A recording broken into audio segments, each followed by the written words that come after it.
Nah neangan coba kangenahan kumaja Kangjeng Nabi menyaritakeun salat teh ngeunah ieu mah deuk memperbaiki sakadar iman ka Allah sakadar iman ka Kangjeng Rasulullah beramal sakumaha parentah jeung larangan dijauhkeun nah eta teh geus asup kana ulaika ashabul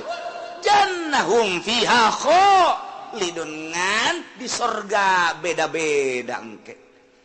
mantap yang memperbaiki diri mulai ngajinya na asup ke pondok pesantren kejeun teu sakola ge atawa di barengan ku sakola 2 tak ngaranna teu murni teh mah kos kitu mah ka sorga hayang ka neraka hayang ieu mah teu di ka sorga bae geus